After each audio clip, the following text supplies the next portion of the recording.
तो दोस्तों, यह कहानी दिल्ली की सबसे अमीर और खूबसूरत औरत जिसके पति ने उसे 6 साल से छुआ तक नहीं था और एक कबाड़ी की है। यह कहानी आपको बहुत पसंद आएगी, इसीलिए इस कहानी को पूरा सुनिएगा। सान्या की उम्र अभी 35 साल की ही थी, लेकिन लगता था जैसे वह अब भी कॉलेज गर्ल हो। उसका फिगर ऐसा कि रास्ते पर चलते मर्द ठिठक जाते और सोचते काश यह मेरी होती। एकदम दूध जैसा गोरा रंग, घने भूरे बाल जो घुटनों तक आते थे, और वह भरावदार जवानी उफ ऐसी थी कि उसे देखकर बूढ़ा भी जवान हो जाए। लेकिन यह सब चमक उसे बाहर से देखने पर लगती थी। अंदर से सान्या बिल्कुल खाली हो चुकी थी। शादी को 10 साल हो गए। पति बड़े बिजनेसमैन हैं, दिल्ली से बाहर ज्यादातर रहते हैं। मैं अकेली इस बड़े से बंगले में रहती हूँ। हम दोनों में कोई ऐसी बात जो अक्सर पति पत्नी में होती है, कई साल से नहीं हुई है।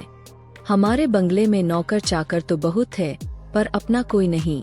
बॉडी मेरी ऐसी है कि लोग पीछे मुड़कर देखते हैं। गोरी लंबी थोड़ी भरी हुई, पर फिट में खुद को अच्छे से संभालती हूँ।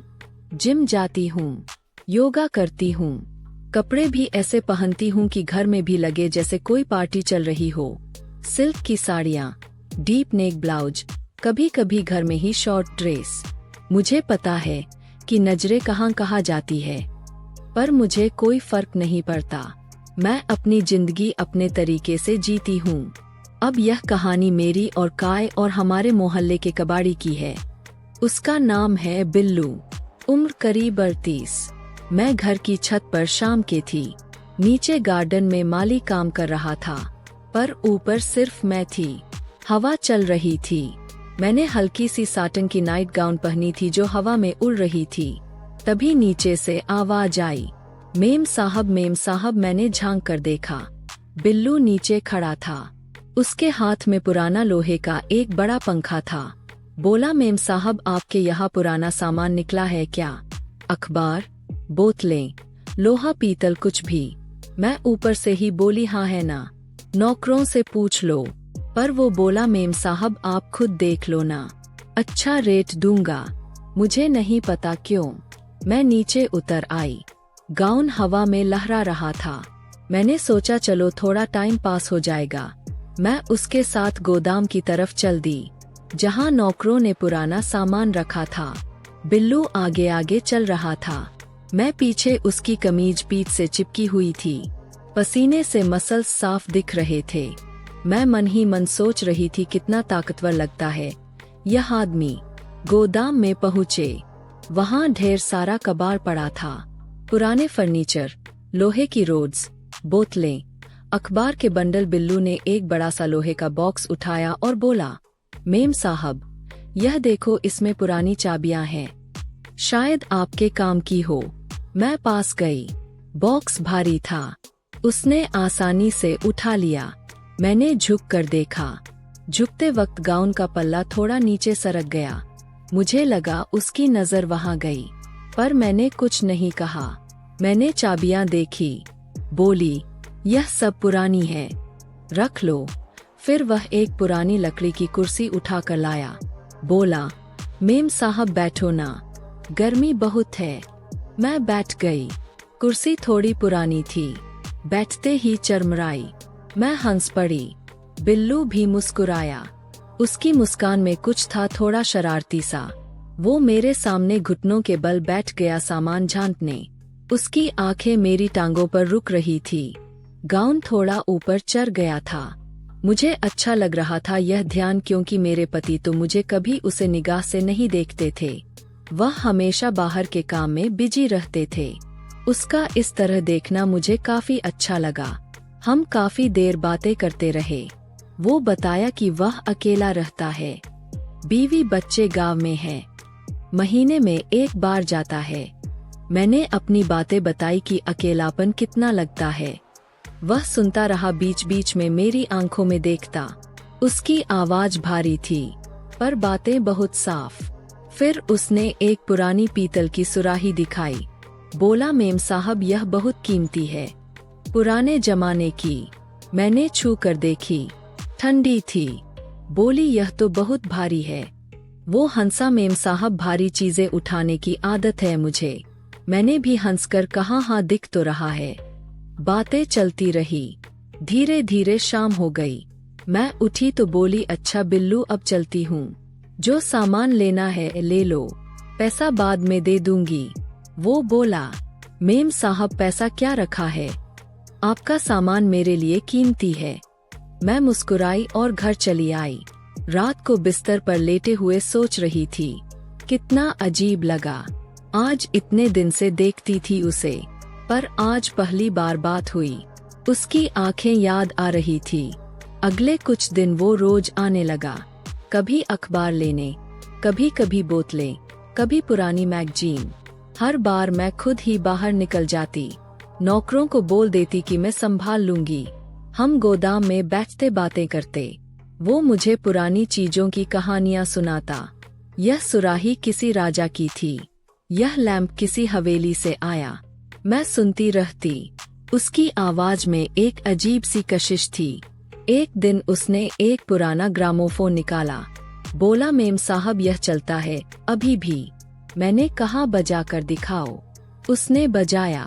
पुरानी लता मंगेशकर की आवाज गूंजी, आजा सांवरिया। हम दोनों सुनते रहे। कमरे में सिर्फ वह आवाज थी और हम। मैं आंखें बंद करके सुन रही थी। जब गाना खत्म हुआ तो मैंने आंखें खोली। बिल्लू बहुत पास बैठा था।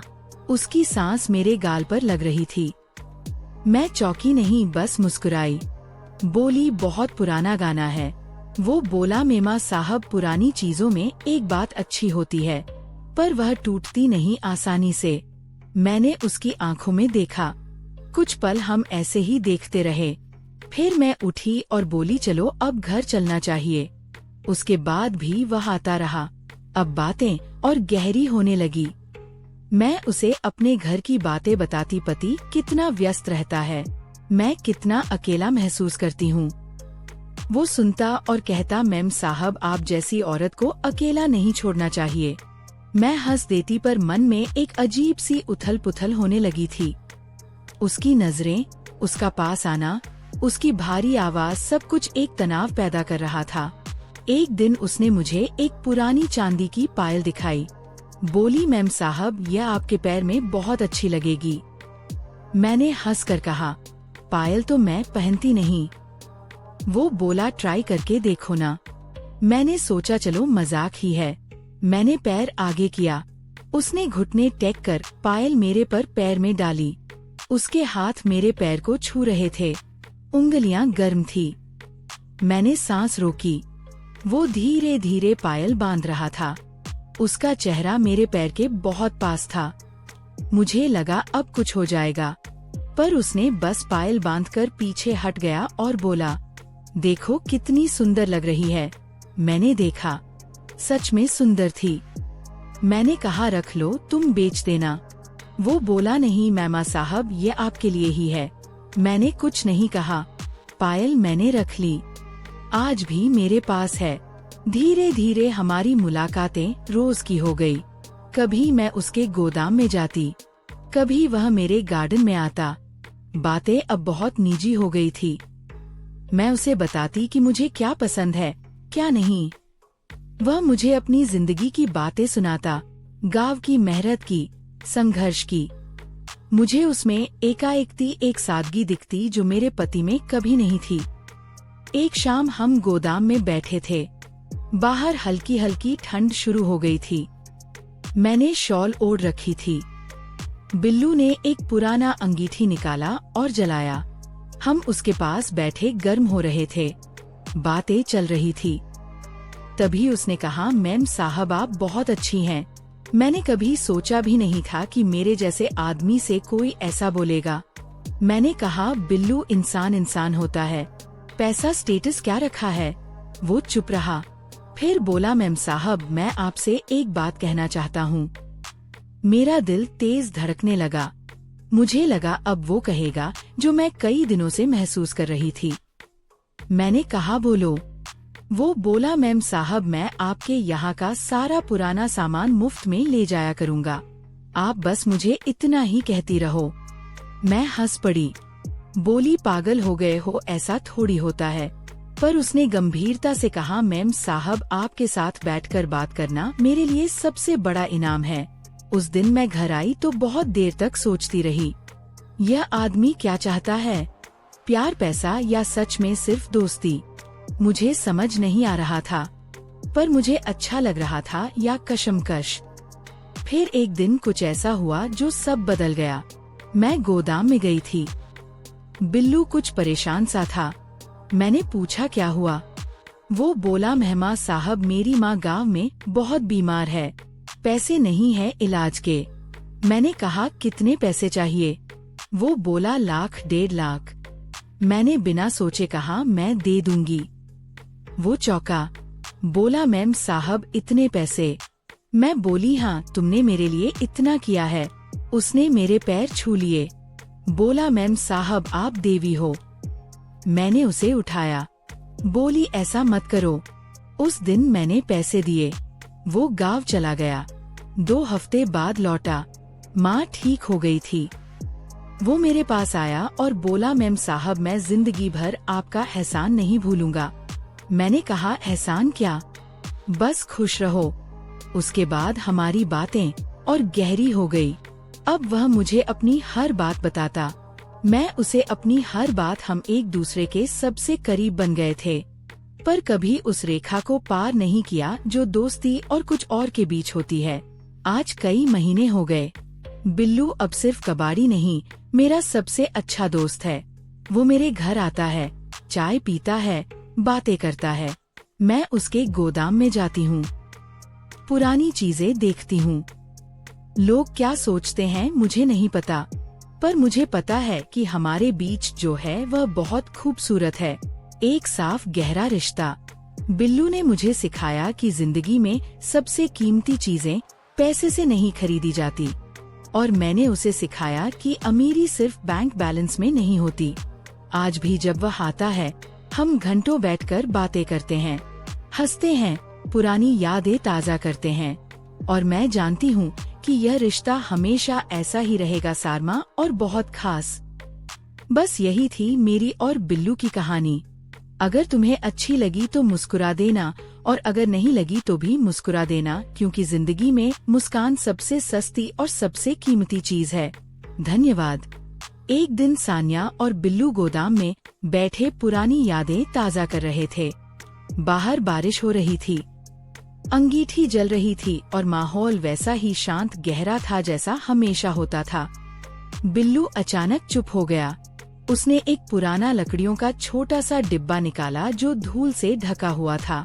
बोला, अमेम साहब, यह मैंने कई साल पहले एक हवेली के कबाड़ से लिया था। अंदर कुछ पुराने कागजात और फोटो हैं।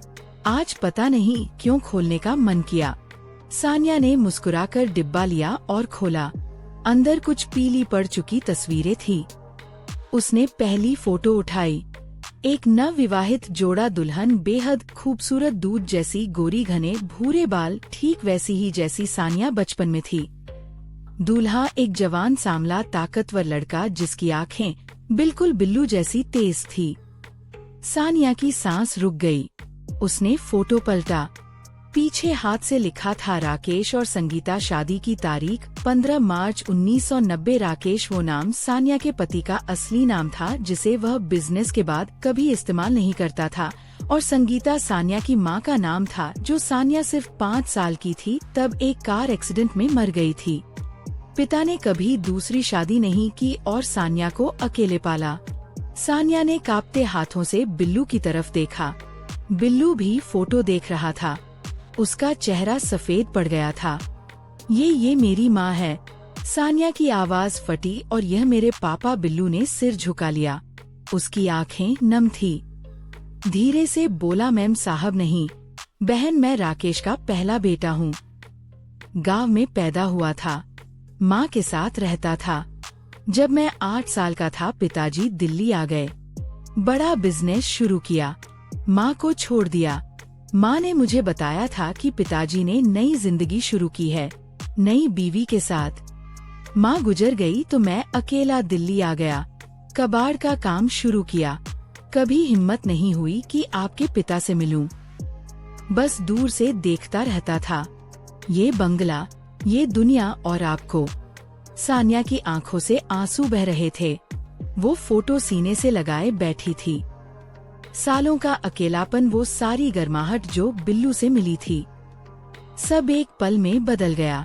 बिल्लू, या अब सही नाम बिलाल राकेश चौहान, बोला, मैंने कभी नहीं सोचा था कि आप मेरी सगी छोटी बहन निकलेंगी। मैं बस आपको देखकर माँ की याद आती थी, इसलिए पास आता रहा। सान्या ने उसे गले लगा लिया और खूब रोई। पहली बार उसे अपना खून का रिश्ता मिला था, वह सगा बड़ा भाई जिसके बारे में उसे कभी पता ही नहीं था। उस दिन के बाद बिल्लू अब गोदाम छोड़कर बंगले में ही रहने लगा। सान्या के पति को जब सच पता चला तो वह भी हिल गए, लेकिन अब परिवार पूरा हो गया था। बिल्लू अब कबाड़ी नहीं, घर का बड़ा बेटा था, और सान्या को अब सचमुच अपना कोई मिल गया था। खून का रिश्ता जो सालों से छुपा हुआ,